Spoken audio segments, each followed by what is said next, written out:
Hello friends, welcome to crazy G K trick. तो आइए daily current affairs की series में आगे बढ़ते हैं। आज के इस सेशन में हम 25 नवंबर के सभी करंट अफेयर्स को डिटेल में समझेंगे। वीडियो में एंड तक बने रहिएगा। वीडियो पसंद आए तो वीडियो को लाइक और शेयर कर दीजिएगा।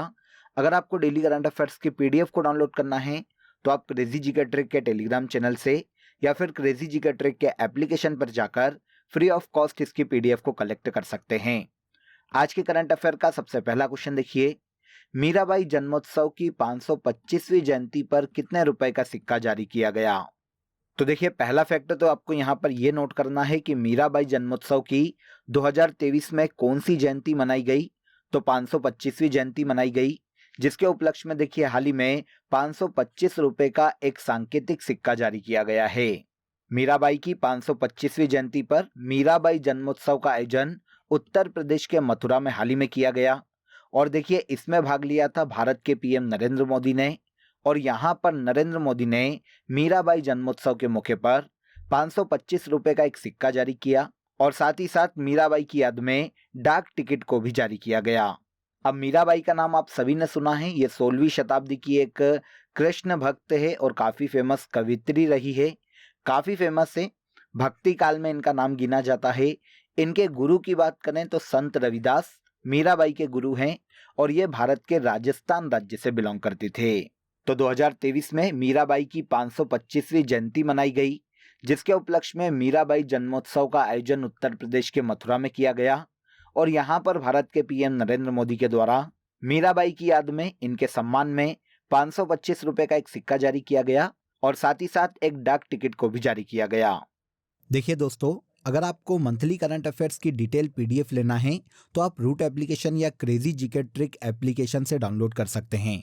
साथ ही आप वीडियो के कमेंट बॉक्स में भी लिंक दिया हुआ है, जहां से क्लिक करके आप ले सकते हैं। इन मंथली करंट अफेयर्स पीडीएफ में देखिए पूरे मंथ के जो सबसे ज्यादा एग्जाम रिलेवेंट क्वेश्चन होते हैं, उन क्वेश्चन को यहाँ पर डिटेल के साथ प्रोवाइड किया गया है, जो एग्जाम के लास्ट टाइम रिविजन में आपको बहुत हेल्प करता है। तो एक बार जरूर क्लिक करें। चलिए आगे बढ़ते हैं। सेकेंड क्वेश्चन देखिए, बीबीसी द्वारा जारी की गई बीबीसी 100 वुमेन्स लिस्ट में कितनी भारतीय महिला शामिल है? तो देखिए, बीबीसी जो कि ब्रिटेन या इंग्लैंड की एक समाचार एजेंसी है फ्रेंड्स, हाल ही में इसने 100 प्रभावशाली महिलाओं की लिस्ट जारी की है, जिसमें भारत की 4 महिलाओं को शामिल किया गया। बीबीसी का यहाँ पर फुल फॉर्म देखें तो ब्रिटिश ब्रॉडकास्टिंग कॉरपोरेशन के नाम से बीबीसी को जाना जाता है। इस साल देखिए 2023 में इसने 11th बीबीसी 100 वुमेन लिस्ट 2023 को जारी किया, जिसमें विश्व की 100 प्रभावशाली महिलाओं में भारत की 4 महिलाओं को स्थान दिया गया। अब ये 4 महिलाएं कौन कौन हैं, अगर हम इनकी बात करें तो देखिए एंटरटेनमेंट एंड स्पोर्ट्स कैटेगरी में भारत की हरमनप्रीत कौर जो कि भारत की महिला क्रिकेटर है, और इसके अलावा फिल्म अभिनेत्री दिया मिर्जा को बीबीसी की 100 वुमेन लिस्ट 2023 में शामिल किया गया। इसके अलावा कल्चर एंड एजुकेशन कैटेगरी में हिमाचल प्रदेश की जैतसुमा तेंजिंग पाल्मो को शामिल किया गया और इसके अलावा आरती कुमार राव को क्लाइमेट पियोनियर्स कैटेगरी में इस लिस्ट में जगह दी गई है। तो इस तरह से 2023 में 11th बीबीसी 100 वुमेन लिस्ट में भारत की 4 महिलाओं को शामिल किया गया। बीबीसी, जैसा कि अभी हमने बात की फ्रेंड्स, ये इंग्लैंड या यूनाइटेड किंगडम की एक समाचार एजेंसी है, जिसका हेडक्वार्टर यूनाइटेड किंगडम के लंदन में स्थित है। डेम एलन क्लॉस स्टीफंस वर्तमान में बीबीसी के अध्यक्ष के पद पर हैं। इसके बाद आ जाइए, अंतर्राष्ट्रीय महिला हिंसा उन्मूलन दिवस कब मनाया जाता है? क्वेश्चन इंपॉर्टेंट है, नोट कर लीजिएगा। पूरे वर्ल्ड में international day for the elimination of violence against woman 25 नवंबर को मनाया जाता है। आंसर भी हो जाएगा, महिलाओं पर होने वाली हिंसा को रोकने के लिए 25 नवंबर को अंतर्राष्ट्रीय महिला हिंसा उन्मूलन दिवस के रूप में मनाया जाता है। अब 2023 में इसकी थीम की बात करें फ्रेंड्स, तो unite invest to prevent violence against women and girls, no excuse. 2023 में अंतर्राष्ट्रीय महिला हिंसा उन्मूलन दिवस की थीम है। यूनाइटेड नेशन के द्वारा महिलाओं को उनके अधिकार देने के लिए, महिलाओं के अधिकारों का समर्थन करने के लिए 1999 में अंतर्राष्ट्रीय महिला हिंसा उन्मूलन दिवस मनाए जाने की घोषणा की गई थी। हाल ही में देखिए यूनाइटेड नेशन के द्वारा महिला हिंसा उन्मूलन कार्यक्रम के तहत ही 2030 तक के लिए यूनाइट अभियान भी चलाया जा रहा है। यहाँ पर हमारा क्वेश्चन डे से था, तो स्पेशली हमें इसे ही याद रखना चाहिए। अंतर्राष्ट्रीय महिला हिंसा उन्मूलन दिवस के रूप में 25 नवंबर को मनाया जाता है। देखिए, यूनाइटेड नेशन ने महिलाओं पर होने वाले अत्याचारों से रिलेटेड एक रिपोर्ट भी जारी की थी। इसके अनुसार पूरे वर्ल्ड में 736 मिलियन महिलाएं, मतलब विश्व की 3 महिलाओं में से 1 महिला कभी ना कभी या तो शारीरिक हिंसा का शिकार हुई है या फिर कभी ना कभी यौन हिंसा का शिकार हुई है। तो इन्हें बचाने के लिए, इन्हें इनके राइट के प्रति अवेयर करने के उद्देश्य से हर साल 25 नवंबर को अंतर्राष्ट्रीय महिला हिंसा उन्मूलन दिवस के रूप में मनाया जाता है। अब यहाँ पर नवंबर मंथ के जो अन्य इंपॉर्टेंट डेज है उनको भी यहाँ पर एक बार देख लेते हैं। तो 5 नवंबर को वर्ल्ड सुनामी अवेयरनेस डे के रूप में मनाया जाता है। नेशनल कैंसर अवेयरनेस डे 7 नवंबर को मनाया जाता है। 10 नवंबर को वर्ल्ड में world science day for piece and development के रूप में मनाया जाता है। वर्ल्ड डायबिटीज डे 14 नवंबर को और इंटरनेशनल डे फॉर टॉलरेंस 16 नवंबर को मनाया जाता है। सभी को याद रखिएगा, सभी इंपॉर्टेंट है। पहले खेलो इंडिया पैरा गेम्स का आयोजन कहाँ किया जाएगा? पहले खेलो इंडिया पैरा गेम्स का आयोजन नई दिल्ली में किया जाने वाला है।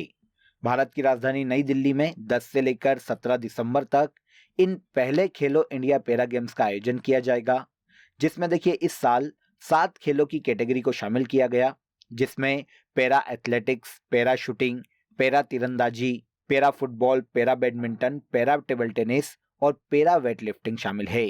इन 7 खेलों में पूरे देश के ऑलमोस्ट 1350 खिलाड़ी इस कंपटीशन में पार्टिसिपेट करने वाले हैं, इन गेम्स में पार्टिसिपेट करने वाले हैं। तो पहला खेलो इंडिया पैरा गेम्स का आयोजन 2023 में दिसंबर महीने में नई दिल्ली में किया जाने वाला है। भारत में जितने भी पैरा एथलीट है फ्रेंड्स, उन्हें खेलों के प्रति जागरूक करने के उद्देश्य से, उनकी प्रतिभा की पहचान करने के उद्देश्य से इन गेम्स का आयोजन इसी साल शुरू किया जाएगा और 2023 में पहले खेलो इंडिया पैरा गेम्स का आयोजन नई दिल्ली में किया जाएगा। अब यहाँ पर इन फैक्ट को भी याद रखिएगा कि 2023 में खेलो इंडिया यूथ गेम्स का आयोजन मध्य प्रदेश में किया गया था, जिसमें मेडल टैली में पहले स्थान पर महाराष्ट्र राज्य था, और खेलो इंडिया यूनिवर्सिटी गेम्स 2023 का आयोजन उत्तर प्रदेश राज्य में किया गया। इसमें मेडल टैली में मतलब विनर पंजाब यूनिवर्सिटी की टीम रही थी। आगे आइए, हाल ही में second CII India Nordic Baltic business conclave 2023 का आयोजन कहाँ किया गया?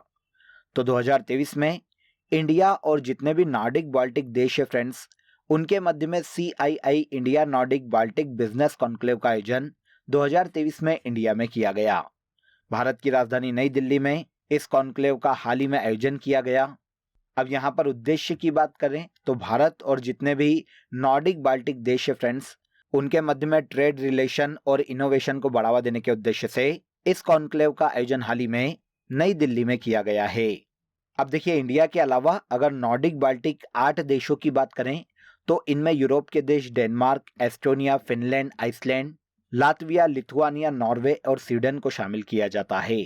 ये सभी 8 देश NB8 मतलब नॉर्डिक बाल्टिक 8 के नाम से जाने जाते हैं।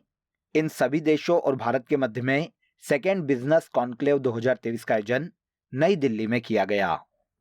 नेक्स्ट है, निम्नलिखित में से किस संस्थान ने 14th इमिशंस गैप रिपोर्ट 2023 जारी की? तो हाल ही में देखिए 14th इमिशंस गैप रिपोर्ट 2023 को यूनाइटेड नेशन एनवायरनमेंट प्रोग्राम के द्वारा जारी किया गया। यूनाइटेड नेशन एनवायरनमेंट प्रोग्राम को ही UNEP के नाम से जाना जाता है। अब देखिए, रिपोर्ट किससे रिलेट करती है, रिपोर्ट में किसकी बात की गई है? तो देखिए, इस रिपोर्ट के अनुसार पूरे वर्ल्ड में वैश्विक तापमान वृद्धि को 1.5 से 2 डिग्री सेल्सियस तक सीमित करने के लिए पूरे वर्ल्ड में 2030 तक जो वैश्विक कार्बन उत्सर्जन किया जाता है उसमें 28 से लेकर 42% तक की कटौती करनी पड़ेगी। UNEP ने अपनी इस रिपोर्ट में कहा कि अगर ऐसा कर भी दिया जाता है कि 2030 तक हम 28 से लेकर 42% तक कार्बन उत्सर्जन में कटौती करें, तो भी उसके बाद भी 2030 तक जो वैश्विक तापमान है वो 2.5 डिग्री सेल्सियस तक बढ़ सकता है। तो इस तरह से 14th इमिशंस गैप रिपोर्ट 2023 को यूनाइटेड नेशन एनवायरनमेंट प्रोग्राम के द्वारा हाल ही में जारी किया गया। UNEP का नाम आप सभी ने सुना होगा। पूरे वर्ल्ड में पर्यावरण गतिविधियों को कंट्रोल करने वाली, नियंत्रित करने वाली और उसकी निगरानी करने वाली ये यूनाइटेड नेशन की सबसे बड़ी संस्था है। 5 जून 1972 में इसका गठन किया गया था। केन्या के नैरोबी में इसका हेडक्वार्टर स्थित है। इमिशंस गैप रिपोर्ट के अलावा adaptation gap report, global environmental outlook, frontiers और इन्वेस्ट इनटू हेल्थ प्लेनेट, इन सभी रिपोर्ट को यूनाइटेड नेशन एनवायरनमेंट प्रोग्राम के द्वारा ही जारी किया जाता है। देखिए, रिपोर्ट हर एग्जाम में पूछी जाती है, तो इसे नोट कर लीजिएगा। इसके बाद अगले क्वेश्चन पर चलते हैं। चर्चित लैंगलैंड्स कार्यक्रम किससे संबंधित है? तो यहाँ पर लैंगलैंड्स कार्यक्रम की बात करें फ्रेंड्स, तो ये मैथमेटिक्स से संबंधित है। एक्चुअल में देखिए, ये मैथमेटिक्स के जितने भी क्षेत्र हैं उनके बीच संबंधों का एक सेट है। मतलब पुरानी समस्याएं जो मैथमेटिक्स में हैं उनके नए समाधान को प्रस्तुत करना लैंगलैंड्स कार्यक्रम का मुख्य उद्देश्य है। वैसे इस कार्यक्रम की जो शुरुआत है वो प्रसिद्ध गणितज्ञ रॉबर्ट लैंगलैंड्स ने की थी, इसीलिए उन्हीं के नाम पर 1967 में लैंगलैंड्स कार्यक्रम शुरू किया गया था, जो कि वर्तमान में दुनिया का सबसे बड़ा मैथमेटिक्स प्रोग्राम है। रॉबर्ट लैंगलैंड्स को गणित के क्षेत्र में उनके योगदान के कारण 2018 में एबेल पुरस्कार से सम्मानित किया जा चुका है। अब लैंगलैंड्स प्रोग्राम की बात करें कि इसका उद्देश्य क्या है, प्रॉफिट क्या होने वाला है, तो देखिए, मैथमेटिक्स में जो जटिल इक्वेशंस होती है जो कि सॉल्व नहीं हो पाई है, या फिर ऐसी जो भी चीज़ें जो कि गणित में सॉल्व किया जाना ज़रूरी है और अभी तक वहाँ पर पेच फंसे हुए हैं, तो ऐसी समस्याओं को हल ढूंढने के लिए लैंगलैंड्स प्रोग्राम का आयोजन करवाया जाता है। वैसे काफ़ी बार सफलताएं भी काफ़ी अच्छी हाथ लगी है इस प्रोग्राम के कारण, इसीलिए पूरे वर्ल्ड में ये गणित का सबसे बड़ा कार्यक्रम है जिसे लैंगलैंड्स कार्यक्रम के नाम से जाना जाता है। इसके बाद विश्व विरासत सप्ताह कब मनाया जाता है? पूरे वर्ल्ड में वर्ल्ड हेरिटेज वीक के रूप में 19 नवंबर से लेकर 25 नवंबर तक मनाया जाता है। विश्व विरासत सप्ताह की बात करें तो पूरे वर्ल्ड में संस्कृति या जो विरासत है, जो कल्चर है, जो हेरिटेज है, उनके संरक्षण को बढ़ावा देना, उन्हें प्रोटेक्ट करना, इस विश्व विरासत सप्ताह को मनाए जाने का मुख्य उद्देश्य है। कब से कब तक मनाया जाता है? तो 19 नवंबर को शुरू होता है और 25 नवंबर तक हर साल ये सप्ताह मनाया जाता है। पूरे वर्ल्ड में लोगों को ट्रेडिशन के बारे में, अपने कल्चर के बारे में जागरूक करने के उद्देश्य से यूनेस्को और अन्य कई अंतर्राष्ट्रीय संस्थाओं के द्वारा वर्ल्ड हेरिटेज वीक के रूप में मनाया जाता है। इंडिया की बात करें तो भारत में विश्व धरोहर सप्ताह भारतीय पुरातत्व सर्वेक्षण द्वारा मनाया जाता है। अब यहाँ पर यह याद रखिएगा कि भारत में वर्तमान में टोटल 42 हेरिटेज साइट्स हैं। इनमें से 41 नंबर की हेरिटेज साइट शांति निकेतन पश्चिम बंगाल को हाल ही में 2023 में घोषित किया गया और 42 नंबर की वर्ल्ड हेरिटेज साइट होयसल मंदिर कर्नाटक में स्थित है। हाल ही में doctor Pritam Singh transformational leader award से किसे सम्मानित किया गया? तो doctor Pritam Singh transformational leader award की बात करें तो देखिए, भारत में जो हायर एजुकेशन है उसके क्षेत्र में लीडरशिप के लिए इस अवार्ड को प्रदान किया जाता है। 2023 में सी राजकुमार को यह पुरस्कार दिया गया। अब ये कौन है? तो ये भारत में ओपी जिंदल ग्लोबल यूनिवर्सिटी के वर्तमान में कुलपति है सी राजकुमार, जिन्हें हाल ही में doctor Pritam Singh transformational leader award से सम्मानित किया गया। हायर एजुकेशन के क्षेत्र में इनके योगदान के कारण, इनकी लीडरशिप के कारण इन्हें यह पुरस्कार 2023 में दिया गया। अब इस अवार्ड की बात करें तो जैसा कि अभी मैंने आपको बताया, हायर एजुकेशन में लीडर्स को ये पुरस्कार दिया जाता है। ऐसे लोग जो कि हायर एजुकेशन के सेक्टर में या तो कुलपति हैं या निदेशक हैं, तो ऐसे लोगों को डॉक्टर प्रीतम सिंह फाउंडेशन के द्वारा doctor Pritam Singh transformational leader award प्रदान किया जाता है। 2023 में यह सी राजकुमार को दिया गया। इसके बाद आज के करंट अफेयर का सबसे लास्ट क्वेश्चन देखिए। दुनिया का पहला 3D प्रिंटेड मंदिर भारत के किस राज्य में बनाया गया? भारत का पहला 3D प्रिंटेड मंदिर भारत के तेलंगाना राज्य में बनाया गया। आंसर तेलंगाना हो जाएगा।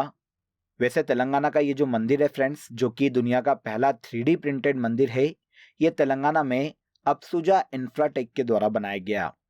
अब यहाँ पर आपको ये भी याद रखना चाहिए, क्योंकि यहाँ से क्वेश्चन 3D प्रिंटेड मंदिर से पूछा गया तो ये तेलंगाना में बना, लेकिन अगर क्वेश्चन आता है कि भारत का पहला 3D प्रिंटेड पोस्ट ऑफिस कहाँ बनाया गया, तो ये बेंगलोर में बनाया गया है। 3D प्रिंटिंग के बारे में आप सभी जानते हैं, ये नॉर्मली निर्माण की एक ऐसी तकनीक है जिसमें 3 डायमेंशंस ऑब्जेक्ट का निर्माण किया जाता है और उसके बाद उसे किसी भी इमारत के रूप में ट्रांसफर कर दिया जाता है। तो भारत का पहला 3D प्रिंटेड मंदिर तेलंगाना में और भारत का पहला 3D printed post office Karnataka के बेंगलोर में बनाया गया। क्लियर? तो यहाँ पर देखिए हमने 25 नवंबर के सभी करंट अफेयर्स को डिटेल में समझ लिया। अब आ जाइए आज की फैक्ट शीट में हम जनवरी से लेकर दिसंबर 2023 तक के जो करंट अफेयर हैं उनको वन लाइनर में डिस्कस करेंगे। आइए शुरू करें। 13 जनवरी 2023 को भारत के पीएम नरेंद्र मोदी ने वाराणसी से डिब्रूगढ़ तक दुनिया के सबसे लंबे क्रूज गंगा विलास लॉन्च किया। 13 जनवरी 2023 को भारत का सबसे बड़ा छात्र संचालित उत्सव सारंग आईआईटी मद्रास के द्वारा शुरू किया गया। 14 जनवरी 2023 को यूनाइटेड नेशन की COP28 जलवायु वार्ता का नेतृत्व यूएई के सुल्तान अल जुबैर ने किया। 14 जनवरी 2023 को वैश्विक जोखिम रिपोर्ट का 18वां संस्करण WEF के द्वारा जारी किया गया। 14 जनवरी 2023 को बीआरओ में तैनात होने वाली पहली महिला अधिकारी सुरभि जखमोला बनी। 14 जनवरी 2023 को 15वें हॉकी विश्व कप का इनॉग्रेशन कटक ओडिशा में किया गया। 15 जनवरी 2023 को भारतीय सेना दिवस के रूप में मनाया गया। 16 जनवरी 2023 को जल्लीकट्टू समारोह तमिलनाडु राज्य में आयोजित किया गया। इसके बाद 16 जनवरी 2023 को विश्व आर्थिक मंच 2023 शिखर सम्मेलन स्विट्जरलैंड में आयोजित किया गया और 16 जनवरी 2023 को भोगाली बिहू त्योहार असम राज्य में मनाया गया। तो सभी को नोट कर लीजिएगा, फैक्ट शीट इंपॉर्टेंट है। अब आ जाइए लास्ट डे के सेशन में जो करंट अफेयर हमने डिटेल में समझा था उसे हम एक बार यहाँ पर रिवाइज कर लेते हैं। नीति आयोग ने राइस कार्यक्रम शुरू किया। राइस का पूर्ण रूप देखें तो rapid innovation and startup expansion rice का पूर्ण रूप है। भारत के सुप्रीम कोर्ट की पहली महिला न्यायाधीश एम फातिमा बीवी थी। गिरीश चंद्र मुर्मू को हाल ही में संयुक्त राष्ट्र लेखा परीक्षक पैनल का उपाध्यक्ष नियुक्त किया गया। पैरा एशियाई तीरंदाजी चैंपियनशिप 2023 में पदक तालिका में भारत पहले स्थान पर रहा।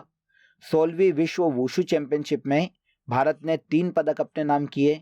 हाल ही में IISR ने फसल की किस्म चंद्रा को विकसित किया जो कि काली मिर्च की एक किस्म है। 8th India water impact summit का इनॉग्रेशन नितिन गडकरी के द्वारा किया गया। इसके बाद आसियान भारत श्री अन्न महोत्सव 2023 का आयोजन इंडोनेशिया में किया गया। चर्चा में रही दुनिया की पहली ट्रांसजेंडर क्रिकेट खिलाड़ी डेनियल मैकगेही कनाडा महिला क्रिकेट टीम से संबंधित है। भारत और ऑस्ट्रेलिया के मध्य में एक्सरसाइज ऑस्ट्रा हिंद 2023 का आयोजन पर्थ ऑस्ट्रेलिया में किया गया। तो ये सभी ऐसे करंट अफेयर हैं जिन्हें हमने लास्ट डे के सेशन में डिटेल में समझा था। अब आ जाइए आज के लिए आप सभी के लिए क्वेश्चन ऑफ द डे है, मानव विकास सूचकांक कौन सी संस्था जारी करती है? Important question, very very important. Comment में जरूर बताइएगा कि इसका आंसर क्या है। इसके अलावा दोस्तों आप सभी के लिए एक इम्पॉर्टेंट अपडेट है। अब आपके लिए क्रेजी जीके ट्रिक के सभी कोर्सेज वेबसाइट पर भी अवेलेबल है। ये सभी कोर्सेज आप सभी की रिक्वायरमेंट और लेटेस्ट एग्जाम पैटर्न को ध्यान में रखकर डिजाइन किए गए हैं। यहाँ हम बेसिक कॉन्सेप्ट के साथ साथ कॉम्प्रिहेंसिव लर्निंग पर फोकस करते हैं, तो एक बार जरूर वेबसाइट पर विजिट करें। इसका लिंक आपको डिस्क्रिप्शन बॉक्स में दिया गया है। तो आज के इस वीडियो में बस इतना ही। अगर वीडियो अच्छा लगा हो तो वीडियो को लाइक और शेयर कर दीजिए, चैनल को सब्सक्राइब कर लीजिए। कल फिर मुलाकात करेंगे नेक्स्ट डे के करंट अफेयर में।